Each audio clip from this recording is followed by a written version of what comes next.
Hey everybody, it's Guillermo here from ScreenRealm.com. Today we're going to be turning the spotlight on Rachael Leigh Cook and a decision to turn down an X-Men role that she now regrets. It's always interesting to find out which screen stars turned down what roles in the past. It's also interesting to hear what they think about that choice now. Let me take you back to the late 90s and early 2000s.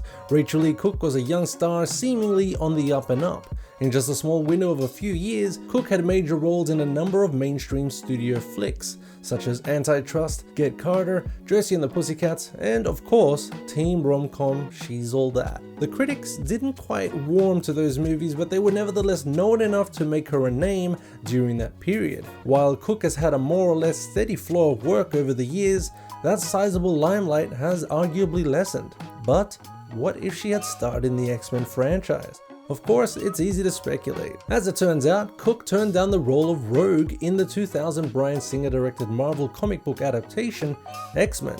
The film was quite the hit, topping $296 million worldwide, and is commonly among the titles brought up when looking at what comic book movies paved the way for the overall presence they hold in pop culture today. Talking a little bit about why she turned down that role, Cook pointed to the bomb that was Josie and the Pussycats.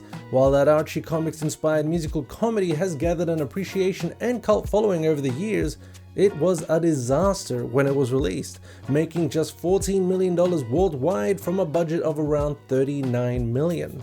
Going off advice from others, Cook thought it may be best to get into the more serious indie circuit instead. I really thought what everyone told me was correct when they said, "What we need to do now is make sure you're taken seriously," Cook said.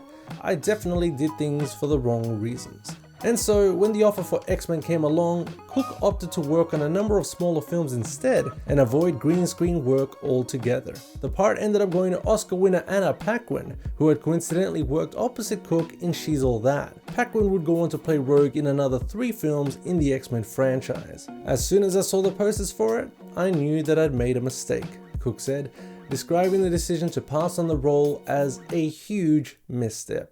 Interestingly, the part of Rogue isn't the only X-Men character that was close to going to someone else. Singer originally wanted Russell Crowe to take the part of Wolverine, but he turned it down. It then went to actor Doug Ray Scott, who was unable to take the role due to scheduling issues with Mission Impossible 2, where he played the villain. Finally, with the help of Crowe's suggestion, a rising star named Hugh Jackman came in to audition.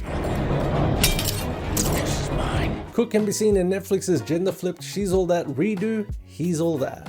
Thanks as always for joining Screen Realm. Be sure to hit that subscribe button and the notification bell. I'll catch you next time.